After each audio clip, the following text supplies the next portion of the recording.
Você está no podcast Academia do Agro, dedicado à competitividade do agronegócio brasileiro, com abordagem de temas que fazem parte do seu cotidiano, trazendo dicas e sugestões para o seu trabalho. Vamos juntos!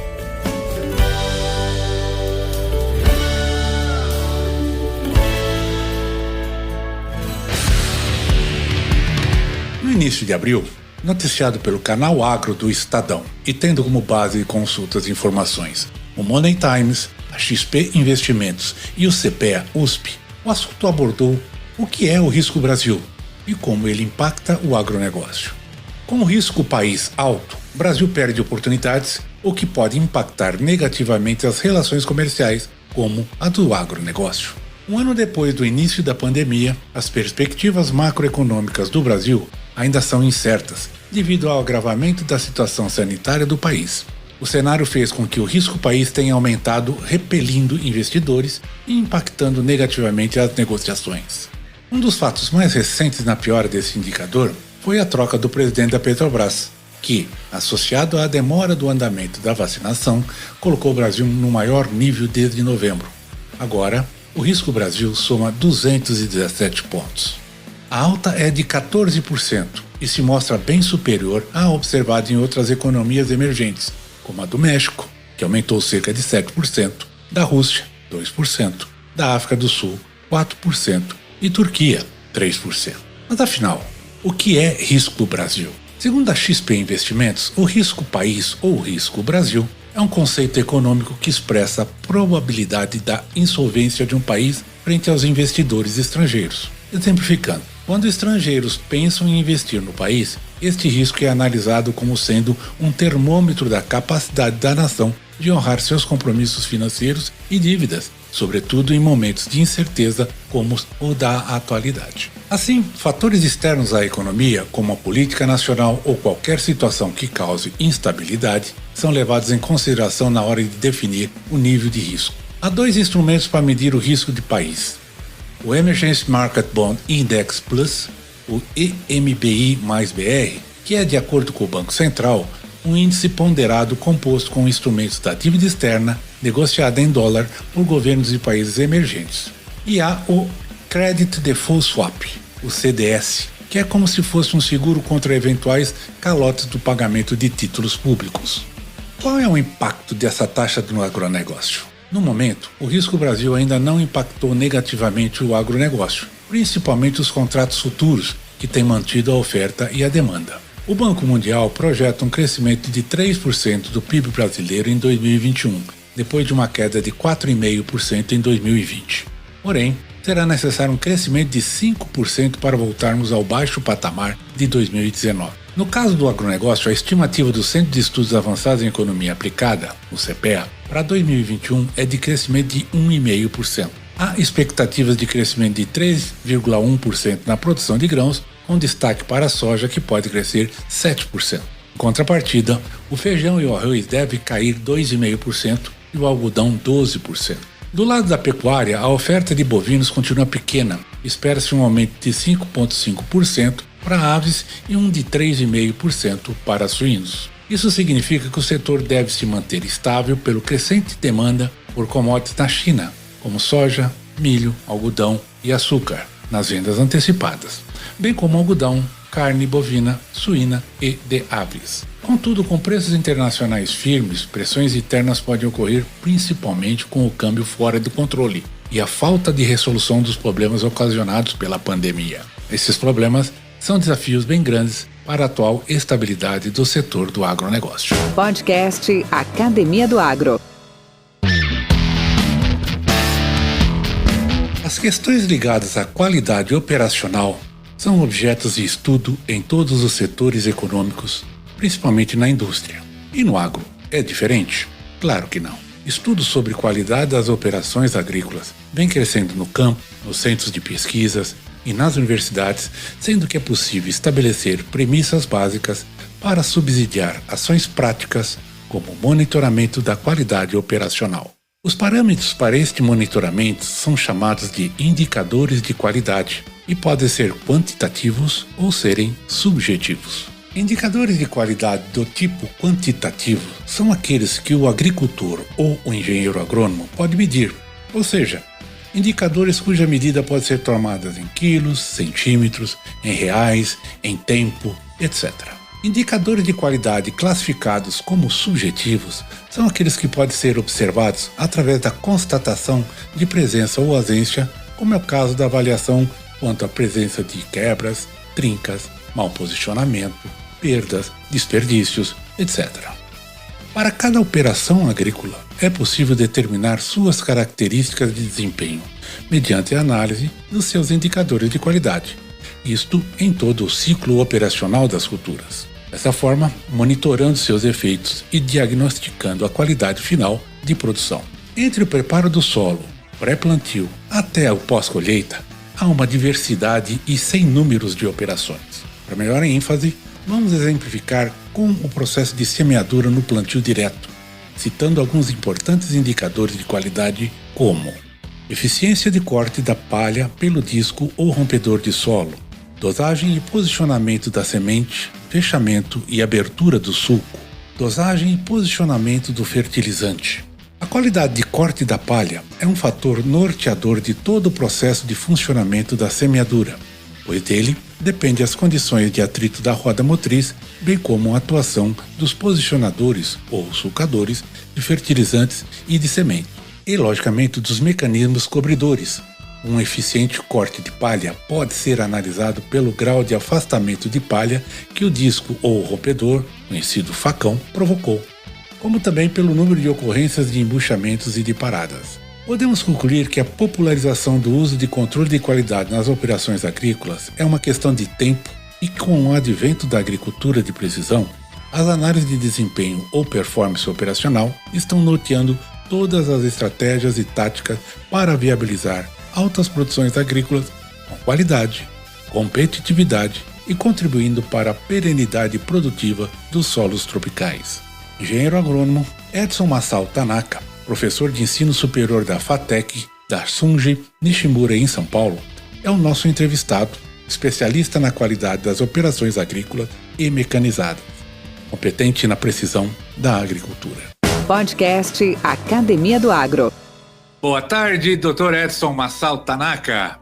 Bem-vindo ao podcast Academia do Agro. Cara, que coisa boa contar contigo aqui. Depois de já ter algumas dezenas não, mas muitas vezes, você surge minha mão de graxa tentando regular aquelas plantadeiras malucas que você trazia para nós. Agora eu tô do outro lado agora. Agora eu quero só ouvir você falar. Não vou pegar na graxa, não. Tudo bem contigo, Edson? Boa tarde, Valdir. É uma satisfação, né? Imensa, né? Revê-lo, né? Saber que você está muito bem, né? É uma honra participar desse clube aqui, muito seleto aí. É uma satisfação grande. Eu estou bem, graças a Deus, né? Muito trabalho, né? Então, quer dizer, finalmente, né? De tanto a Pioneer, de tanto o Valdir bater aí, nós estamos com a qualidade de plantio em polo vapor, né?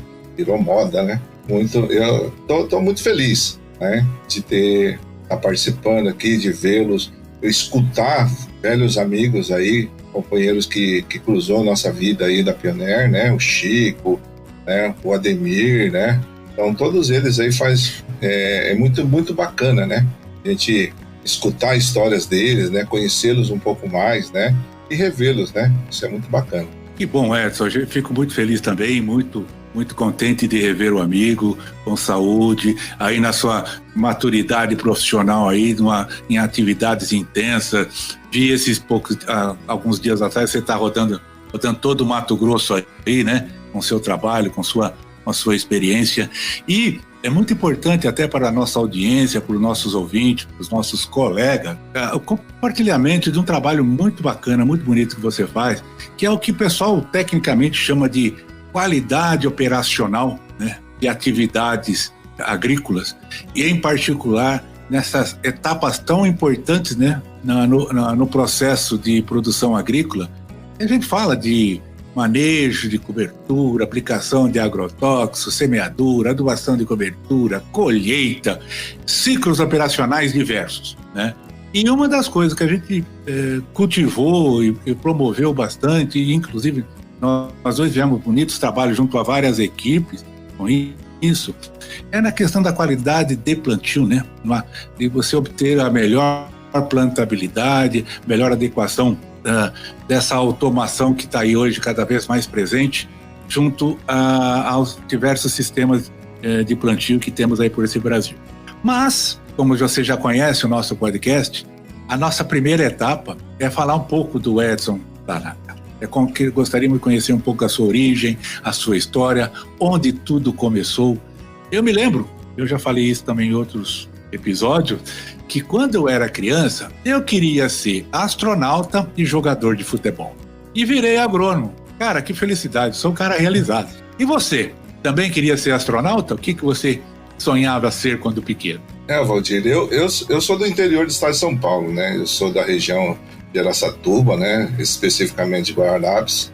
Tive uma infância fabulosa, onde se construía brinquedo, brincava de bola, e tive uma experiência, né, quando criança, muito rica, né? E isso, né, proporciona a gente a se virar, né? Então, eu sempre fui autônomo, sempre fiz, sempre mexi, né? E sempre eu quis mexer na área do agro. E por espelho, né, eu sempre me espelhei ao meu pai. Meu pai era um pecuarista, né? Na verdade, eles começaram do agro, plantando algodão, feijão, né? Muito rústico. E depois entraram na área pecuária, né? E eu sempre gostava, né, de mexer na pecuária, sempre esperava ele chegar, né? Ele trazia, né, a novilha, né? Eu ajudava ele a desossar tudo. Então eu queria ser veterinário, né? Na verdade, para mexer com os bois, né? Com as vacas, né? E eu tive a experiência, né? De trabalhar um pouco nisso, né? Então, ia na fazenda, mexia, né? Sempre. E por acaso eu caí na agronomia, né? Na verdade, a agronomia foi como diz, uma tentativa, né, de ficar perto do agro, porque quando eu entrei na agronomia, meu pai já tinha falecido, né, e eu tinha que ajudar, né, minha mãe a tocar fazenda, né, porque ali eu podia estudar, né, e ao mesmo tempo estar no agro. E com isso, né, eu entrei na agronomia e me apaixonei, né, na verdade eu vi que eu poderia tanto mexer na parte zootécnica, né? Como eu também me aprofundei, mexi muito. Trabalhei na fazenda durante 14 anos, né? Da minha vida, né? E aí eu consegui fazer esse tipo de trabalho, tá? Então eu, né, queria ser veterinário, né? Para questão de ficar na fazenda e por um acaso, né? Fui prestei agronomia aqui em Paraguaçu Paulista. E me apaixonei, né? Desde o primeiro contato, né? Comecei a deslumbrar, né? Atividades. E também pensando na fazenda, né? Aí eu estudava zootecnia, né? Tinha bastante disciplina da área zootécnica, né? Área de nutrição, área de melhoramento, né? E cruzamento, sanidade, né? E eu fiz muitos cursos, né? Durante a faculdade ligando essa área zootécnica. Tá? Justamente para ajudar na fazenda, né? Então, né, a minha história dentro da agronomia, né, começou nesse acaso. Não tive nenhuma influência familiar, apesar que eu tenho tio que é agrônomo, né? Mas minha vida inteira, né, sempre foi na área da pecuária. Fiz estágio na área da pecuária, né? A parte de pastagem, né, no Instituto de Zootecnia. Trabalhei na parte de melhoramento, né? Então eu fiz muito, né? Minha formação foi muito rica em função da fazenda. E aí me formei, né? Aqui em Paraguaçu Paulista, né? Foram 5 anos, eu sou a segunda turma de 5 anos dentro da faculdade de Paraguaçu. E foi, assim, uma experiência muito grande, né? A Paraguaçu Paulista, na minha época, né? Dava aí 8 a 10 alunos por vaga, né? Então era uma concorrência muito grande e era uma faculdade muito reconhecida, né, no agro. E até hoje, né? Hoje a gente fala assim que Paraguaçu Paulista formou os maiores veneneiros, né, na área agrícola, né? Muita liderança, né, foi construída aqui em Paraguaçu Paulista. né? Então a gente tem muita gente, né? O vice-presidente da BASF formou aqui, o Palota, que é gerente da Fabermax Algodão, formou aqui, né? O filho do Binotto formou aqui, né? Então a gente tem uma infinidade de pessoas, né? E graças a Deus, eu tive uma boa formação. Então eu sempre fui um aluno bem aplicado, né? Eu não peguei nenhum ADP e até eu ensinava, né? Como o Ademir, eu dava umas aulas aqui particulares pro pessoal, troco de cerveja, né? Para ajudar eles, né? Na minha vida, no meu dia a dia, né? Então, como eu não sei, estudava bastante na área exatas, né? Então eu dava aula particular pro pessoal, né? Fazia algumas monitorias, né? E então eu conseguia aí ajudar o pessoal, né? E aí livrar a nossa cervejinha do fim de semana também, né? Então essa foi a minha ligação, né? Minha passagem, né? Para a área do agro. Quando eu formei em 1990, eu já antes disso eu já dava aula, né? Para justamente bancar uns luxos, né? Nossos, né? Porque a gente, por mais que a gente não era rico, né? Mas a gente também não passava dificuldade. Minha mãe era professora, né? Meu pai era o mais velho de 12 irmãos, né? E ele que trabalhava para sustentar todos os irmãos na faculdade, né? Então ele ajudava meu avô, e aí ele tinha que trabalhar para sustentar os 12 irmãos e nós, né? E aí, né, o dinheiro era meio contado, né? Então eu dava aula, né? Então eu comecei a dar aula em 86, mais ou menos, né? Eu entrei na faculdade em 85, né? E em 86 eu já comecei a dar aula para o pessoal, aula particular, né? No ensino médio em geral, né? Na escola pública, né? Porque eu entrava como professor substituto, né? E aí a gente começou a pegar nome, né? E o pessoal começou a chamar a gente, né? Então eu dava aula à noite, dei aula no EJA, né? Que hoje é o EJA. Antigamente era o Mobral, né? Então isso tudo assim ajudou, né? Pela vivência, ajudar pela experiência, né? E uma certa vocação, né? Então minha mãe, como era professora, né? Eu já sabia desse lado que a gente podia dar aula e ganhar um dinheirinho. E aí eu comecei a dar aula. Formei em 1990, né? Aqui em Paraguaçu Paulista. E agora, o que eu vou fazer, né? Aí eu fui fazer uma especialização lá na Unicamp. Eu trabalhei 2 anos, né? 2 anos de estágio na área de cana-de-açúcar, né? Então, aí eu fiz estágio na cana-de-açúcar, né? E na cana-de-açúcar, me deu muita facilidade, né, de entender um pouquinho, né, como que funcionam os processos de produção. Eu formei e fui fazer uma especialização na Unicamp, né, e essa especialização foi em função de um trabalho de graduação que nós fizemos. Nós fizemos um trabalho de graduação que foi, assim, revolucionário. Nós medimos a qualidade da cana-de-açúcar, né, na época, lá em 89, né. Então foi um trabalho de 1 ano, nós tivemos bolsa.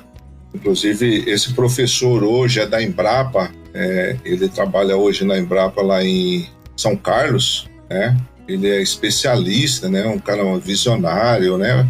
É um cara de outro mundo, né? É uma formação muito, muito rica, né? E é uma pessoa que tem uma visão muito à frente do nosso tempo, né? E muitas vezes o pessoal daqui não entendia isso, né? E o tio dele era catedrático do zimotécnico da Exalc. E ele ajudou a escrever, inclusive essa publicação, foi publicada nos anais da Embrapa, né? E foi um trabalho assim, né? Sem muita pretensão, mas ele mostrou, né, o quanto a gente perdia, né, em termos de qualidade. E aí começou, né, comentar essa questão da qualidade. Aí eu fui convidado por um pesquisador do Unicamp, né, o Gil Eduardo Serra, que estava montando uma equipe, né, lá na Unicamp para trabalhar num departamento, lá não é departamento, num centro de pesquisa chamado CPQBA. E aí eu tinha bolsa, né, e eu ia toda semana lá, né, então muito aprendizado, porque ele queria trabalhar muito nessas questões de cana-de-açúcar. E eu estava trabalhando nessa questão, né, justamente da melhoria do processo de produção de cana-de-açúcar, visando esse fator qualidade. Aí fiquei lá por 2 anos, né? Quando eu ia entrar na pós-graduação no mestrado, houve uma baixa cortaram muitas bolsas de estudo e eu fui cortado, né? Não tive bolsa, não tive condições de continuar, e aí eu voltei, né? Aí voltei e fiquei aqui em Paraguaçu, né? Aí recebi o convite da aula, aí comecei a dar aula em Paraguaçu Paulista, né? Aí dei aula de 92 até 2010, né? 18 anos de trabalho, né? Na área formando os agrônomos, né? Hoje esses agrônomos estão despontando, né? Encontrei um menino outro dia numa live, né? Como é importante isso, né? Um aluno meu, Magurno, hoje ele é gerente de marketing da FMC, né? Eu olhando, né? Aquele menino, eu falei, eu acho que eu conheço ele, né? Porque eles entram aqui com cara de nenê, cheirando leite, né? Eu sempre falei, vocês entram lá, eles acham que a gente reconhece eles, né? Eu falei, mas vocês entram lá, né? Com cara de nenê, cheirando leite, e agora vocês são homens, né? Um barbudo cheirando cachaça, fica difícil, né? Então, mas foi bacana, né? Nessa vida aí a gente encontra, né? Um monte de alunos, tenho contato, hoje são meus amigos, né?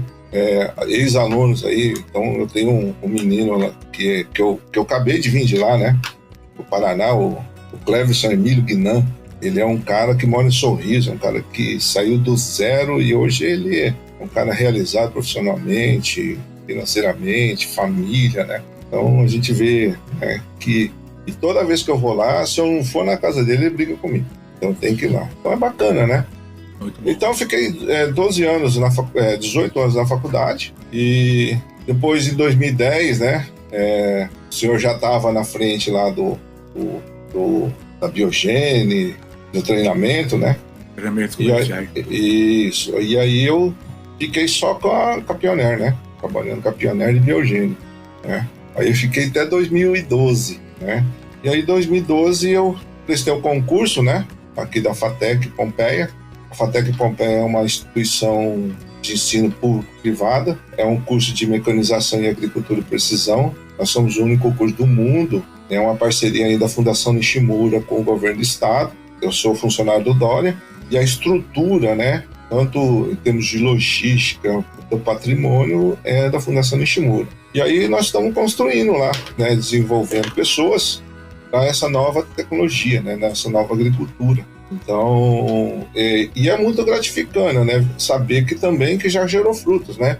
Então, o Senai já abriu uma faculdade também no Cerrado, mais ou menos na mesma linha, né, chama FATEC Senai. Então, existe em Rondonópolis e Nova Mutum, que é justamente formar a mão de obra para essa nova tecnologia. Então, é um curso nível médio, tecnólogos? São tecnólogos, são 3 anos, né? Uhum. Totalmente gratuito. Nós temos 2 períodos, né?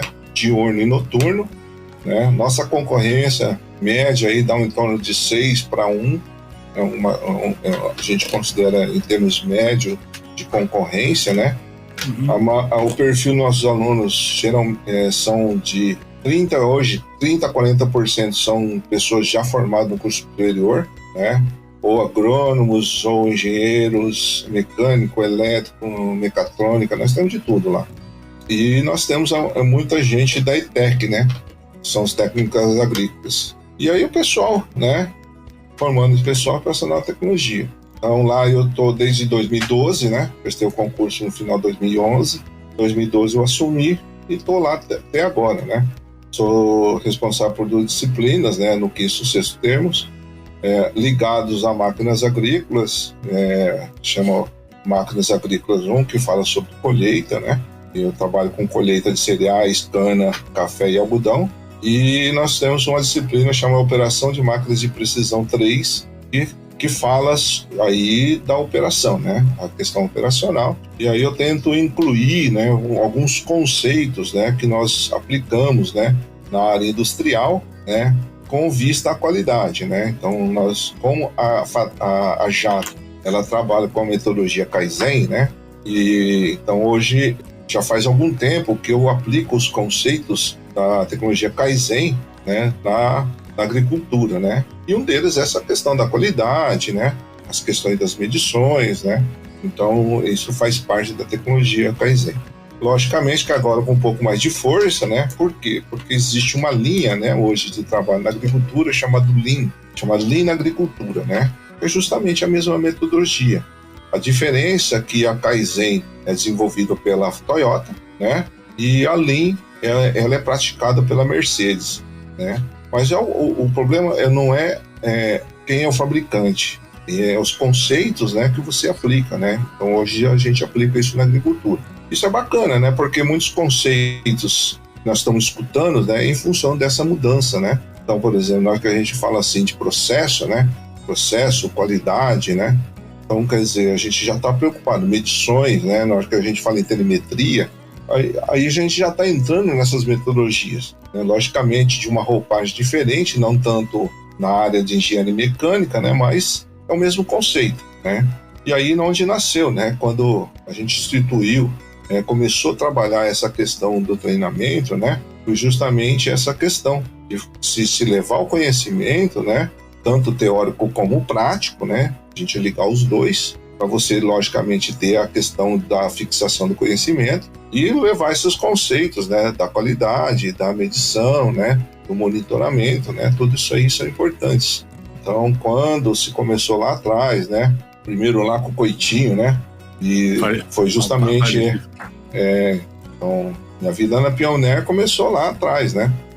O Coitinho estava saindo de cena, né? E aí, por coincidência, né? Na verdade, eu acho que não é coincidência, né? Foi do destino, né? Tinha um RC que foi meu aluno, o Adriano, né? E ele já sabia desse trabalho que eu fazia aí por fora, né? De levar esse conhecimento para o produtor. Eu gosto muito desse contato com o produtor. E ele me convidou, né? Para fazer esse tipo de trabalho, né? Lá em Votuporanga. Na verdade, não foi em Fernandópolis. E lá tava o Coitinho, né? Todo um pessoal da Pioneer que eu não conhecia, né? Aí lá vai eu, né? Camanetão, né? E fui lá eu, né? Fiz a prática, né? E aí eu não tava sabendo, né? O pessoal tava me medindo, né?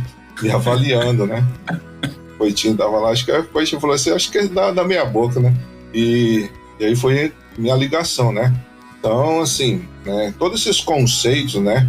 De qualidade e levar esse conhecimento para o campo, né? Começou tudo aí, né? É uma coisa que eu acredito muito, eu tenho muita convicção. Cada vez que eu vejo aí os grandes, né? Eu atendo muitos grandes hoje, eu vejo cada vez mais isso acontecer, né? Se concretizar. E isso só assim que a gente vai profissionalizar, né? Então hoje nós temos aí, por exemplo, eu tenho 18 estagiários no grupo Bom Jesus, monitorando as perdas de colheita, né? Então, quer dizer, se não fosse rentável e não fosse educativo, não tinha 18 estagiários lá, né? Correndo atrás das colhedoras, né? E a gente vê esse movimento cada vez mais, né? Isso aqui é bacana, né? O pessoal tem acreditado, né? Na verdade, não só acreditado, mas nós temos mostrado isso no campo, né? E como é fabuloso, né? Eu falo que esse ano de 2020 foi abençoado, né, para mim, né? Por toda essa Covid, toda essa problemática que nós temos de saúde, mas foi um ano que eu consegui concretizar muita coisa que eu falava, né?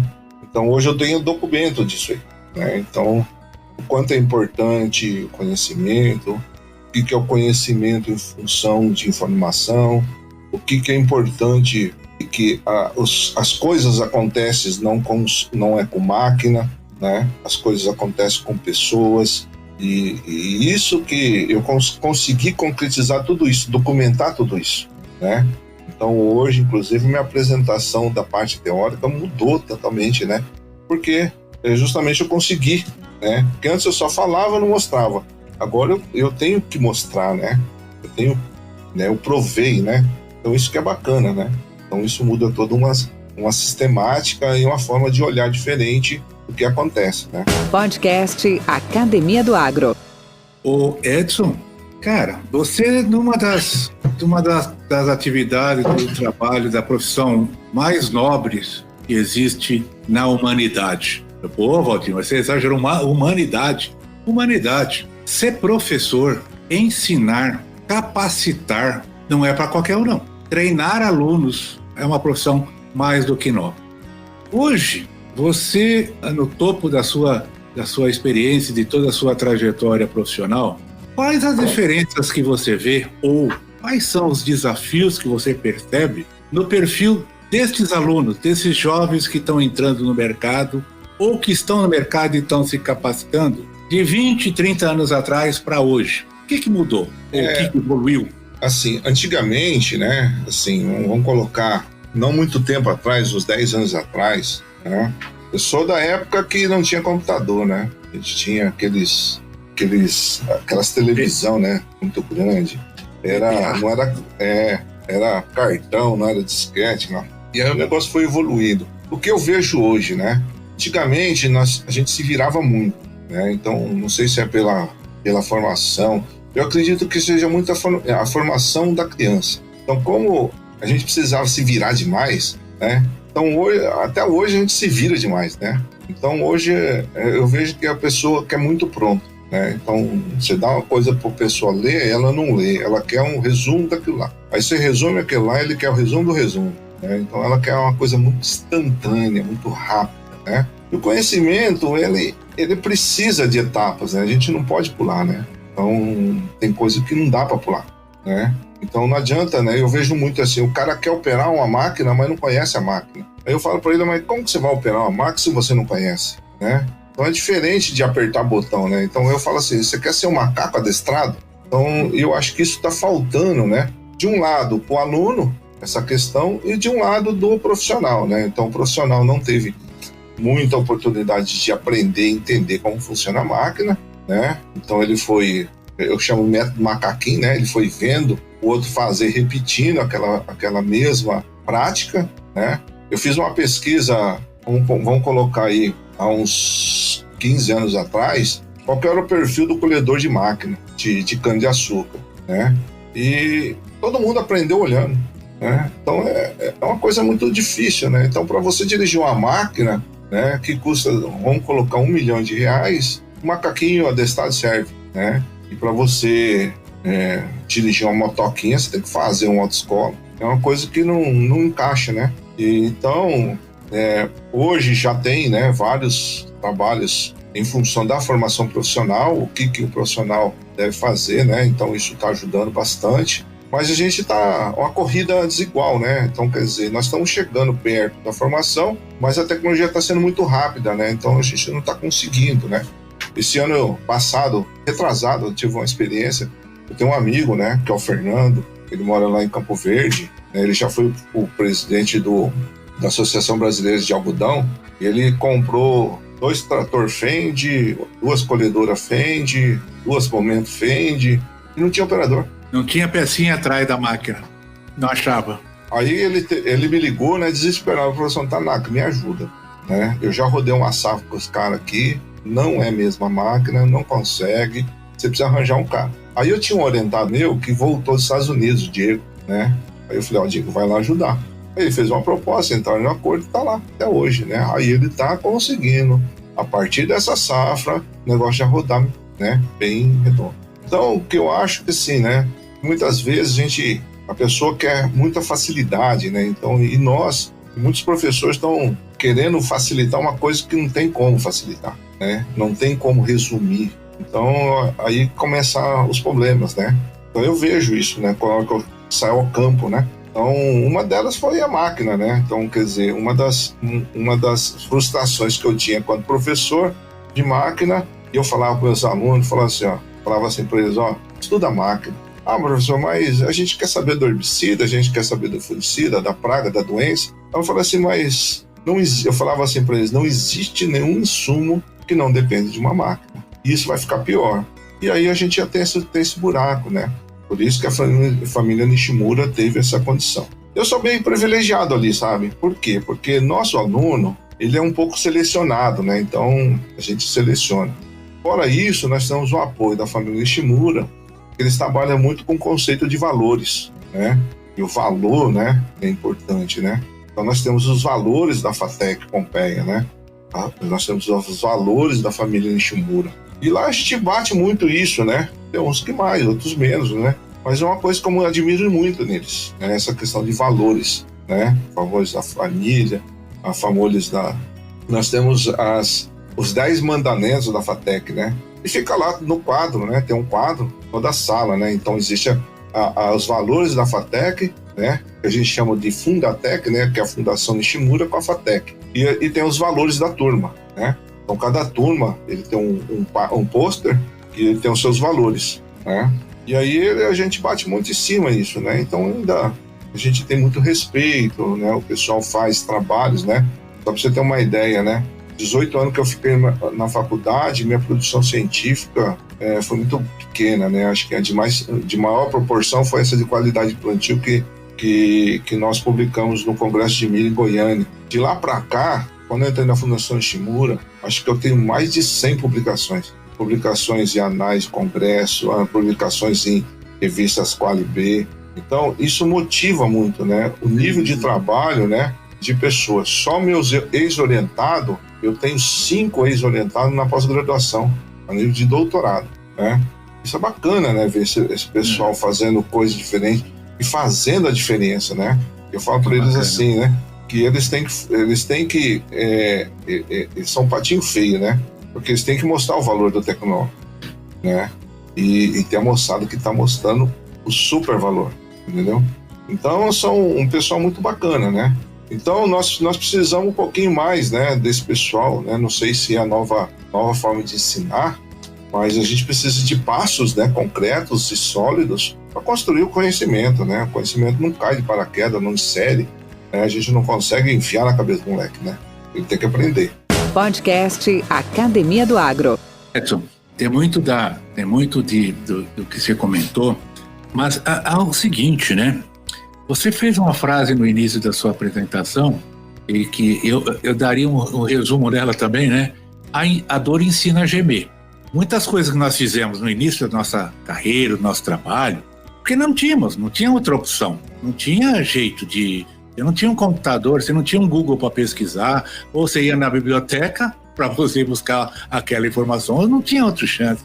Ou quando você estava numa máquina ali, você não tinha muito o que fazer, né? Você tinha que meter a máquina de solda, meter a chave de fenda para poder arrumar. Bom, hoje eles têm um pouco mais dessa facilidade. Então, mas essa frase, a dor ensina a gemer, hoje é uma pressão muito grande em cima dos jovens, né?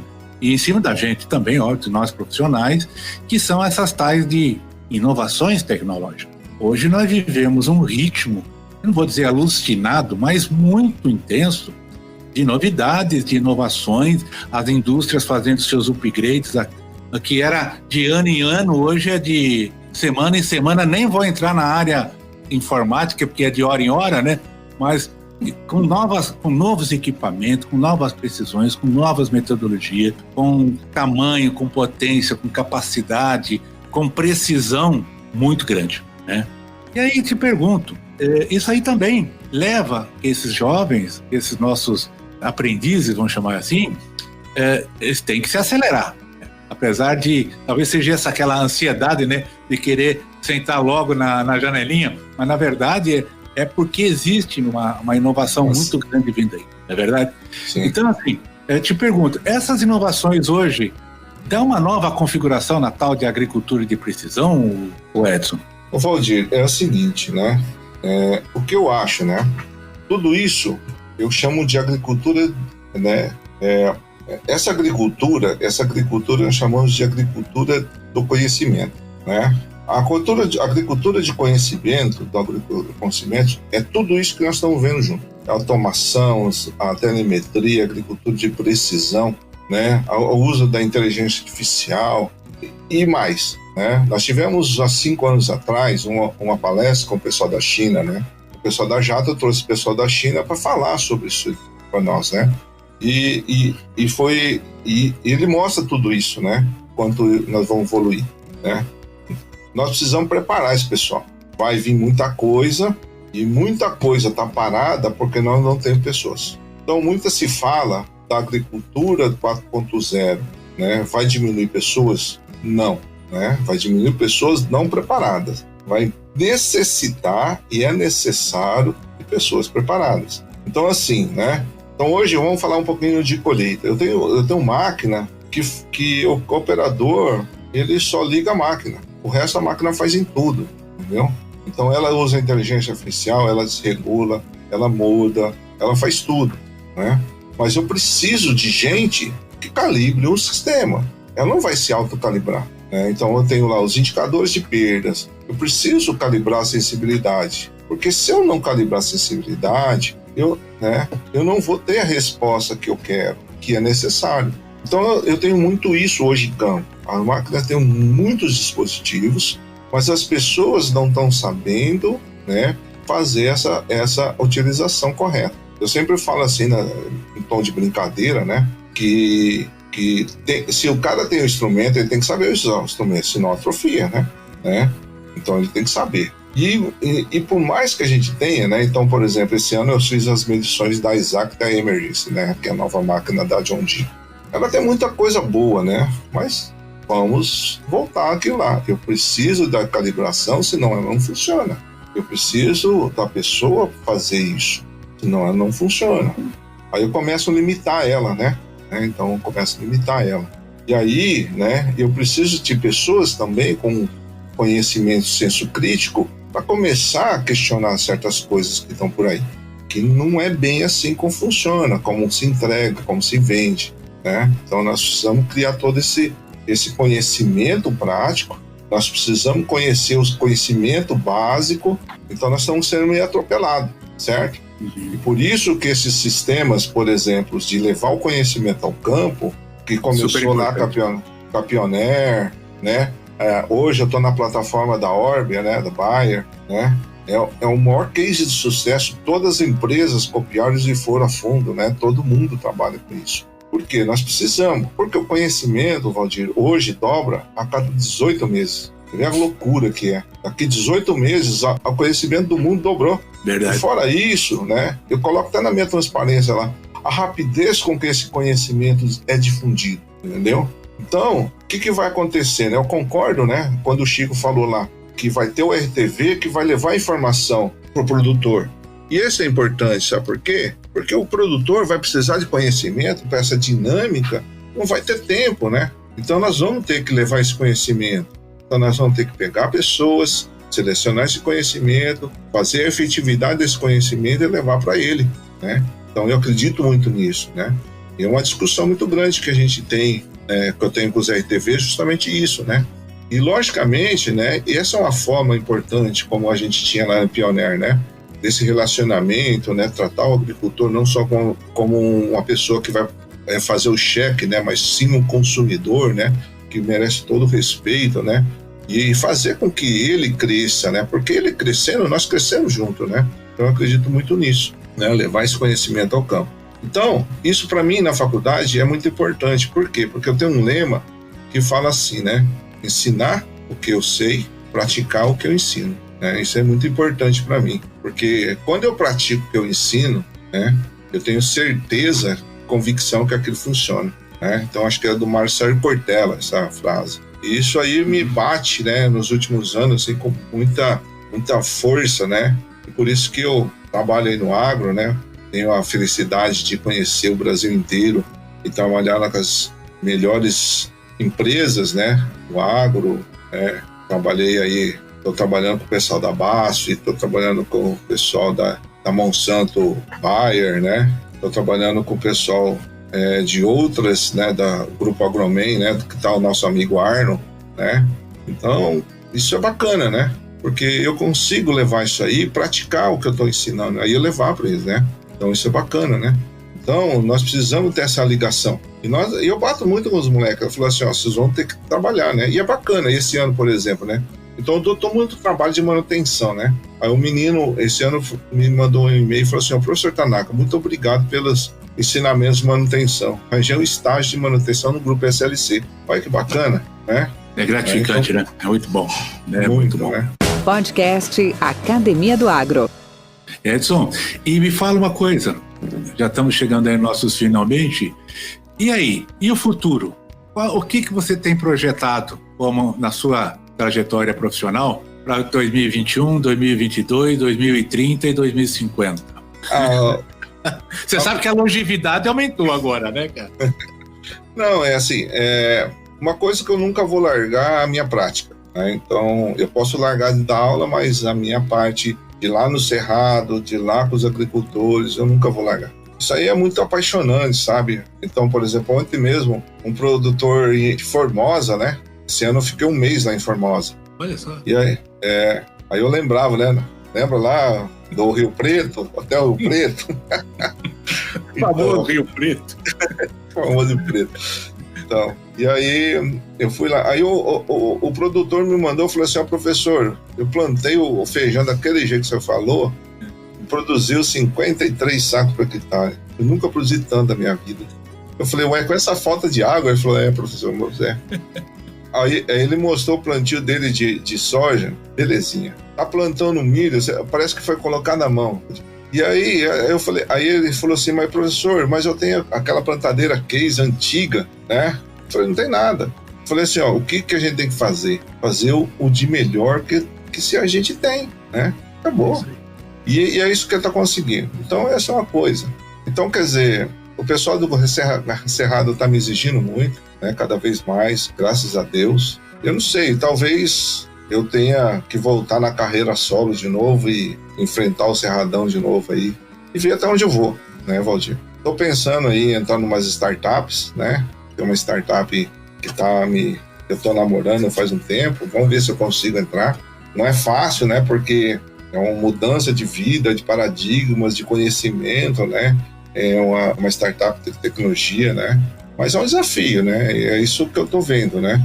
Vou ver se eu faço uma reestruturação da minha vida financeiramente, né? Justamente para ter uma segurança. E vamos ver, quem sabe aí. Eu vou te falar uma coisa. Eu saí da vida corporativa, da Pioneer, por exemplo, já faz o quê? São 5 anos que eu estou já fora da vida corporativa. Eu trabalhei 10 anos na Madá como vida corporativa, 25 na Pioneer, 35 anos, e mais 5 no avulso, né? Vamos chamar assim, no autônomo. Sim. E tudo é novas etapas, são tudo novos desafios, né? E olha, dizer que você não tem dúvidas, que você não tem, você tem incertezas, que você, como você mesmo disse, uma startup é uma coisa diferente, uma coisa assim que vai ter que recomeçar vários princípios, vários fundamentos do seu dia a dia e tal. Mas assim, eu só me arrependo de uma coisa de tudo que eu fiz, aquilo que eu não fiz. É a única coisa que eu posso me arrepender daquilo que eu não queria fazer e não consegui fazer. Porque a gente se supera, sabe, Edson? Então você vê, como disse, eu saí da vida corporativa, eu montei uma consultoria que eu tenho até hoje na área de gestão do agronegócio, eu montei um empreendimento imobiliário que eu tenho uma propriedade lá em Rio Verde, que eu estou mexendo, fazendo lá tem uma empresa de incorporadora imobiliária, estou aí com o podcast, hoje sou produtor de podcast, estou mexendo com influência digital, nunca imaginei que eu ia mexer com redes sociais, estou mexendo com isso, fazendo entrevista, e a cada vez mais me sentindo completo, me sentindo realizado, me sentindo se superando, sabe? Então, assim, você está parado? Parado nada, muito pelo contrário, agora minha agenda está cada vez mais restrita, como você também está sentindo isso, né? Então, para nós que tem esse tipo, nós somos privilegiados, né? Sim. Estar nessa fase. Edson, deixa a sua mensagem para o time aí, já quero te fazer já um novo convite para a gente conversar um pouco mais de perto sobre esse trabalho que você está desenvolvendo junto à FATEC, junto ao Grupo Ishimura, essa questão do paralelo da filosofia Lean com a filosofia Kaizen. Eu acho muito bacana a gente destrinchar um pouco mais isso e mais a fundo. Então eu quero deixar a arena aqui do podcast à sua disposição para que a gente possa explorar no segundo momento um tópico desse. Beleza? Beleza. Mensagem. Eu só tenho a agradecer, Valdir, né? A você, te agradecer a Pioneer, porque aprendi muito, cresci muito profissionalmente, muitas oportunidades. Se não fosse a Pioneer, não tinha conhecido o Brasil, né? Esse contato corporativo é muito importante, muda a gente, né? Sinto falta, né? Outro dia fiz um trabalho com o pessoal da Corteva, né? Encontrei alguns pessoal, eu não conheço mais o pessoal da Pioneer, né? São antigos, né? Mudou. Outro dia, ontem o Elinho o Elinho de Sapezal, me encontrou no LinkedIn e falou assim, professor, não sei o que, conversamos, é bacana. Né? Então, assim, eu estou à disposição, né, Valdir, eu tenho uma admiração muito grande pela sua pessoa, como profissional, respeito muito grande. Estou à disposição, se você precisar aí, estou à disposição às ordens, né? E falar assim, que o que nós precisamos levar é conhecimento urgente. Né? Eu tenho, assim, sem demagogia, sem marca, sabe? Levar o conhecimento nu e cru, sabe? Porque eu vejo que a má utilização e a precisão está sendo, né, lubridiada em função do não ter o conhecimento. Com certeza. Então, precisamos urgente. E outra coisa que eu gostaria de deixar é que nós precisamos instituir a precisão na agricultura para ter uma agricultura de precisão melhor. Né? São duas coisas que eu acho que é urgente. Tá? Muito bom. Então... Beleza, então. Muito obrigado aí. Fica um abraço ao meu amigo e até a próxima. Muito obrigado. Até a próxima. Valeu. Podcast Academia do Agro. E aí, pessoal, estamos nos aproximando do final da primeira temporada do podcast Academia do Agro. Muito felizes pelos resultados alcançados e muito mais felizes ainda pelo reencontro de grandes amigos e líderes do agronegócio. Aqui fazemos um reconhecimento e agradecimento a todos os nossos convidados e entrevistados que nos empolgaram e inspiraram com suas histórias. Destaque especial a cada um de vocês, ouvintes e obstinados, que nos têm prestigiado com sua audiência, com seus comentários, com suas críticas e que, lealmente, toda semana nos acompanham e divulgam nosso conteúdo junto aos seus amigos e junto aos seus grupos de relacionamento. Muito obrigado. Mas a ótima notícia é que, depois da primeira temporada, vem a segunda, com novidades, novos convidados, diversidade de conteúdo, mais dinâmico, com mudança na estrutura do episódio, visando ser cada vez mais agradável aos ouvidos, interessante nos temas e inspirador nas mensagens. Nos próximos episódios, traremos mais detalhes dessas inovações da nova temporada do podcast Academia do Agro. Vamos que vamos!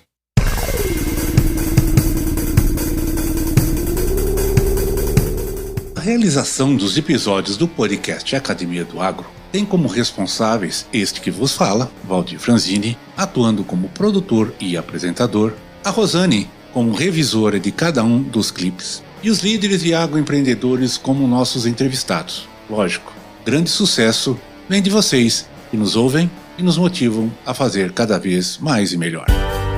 Com temas expressivos e dinâmicos, esse intercâmbio semanal visa oferecer um melhor desenvolvimento em suas habilidades profissionais e nas atividades e práticas do seu cotidiano.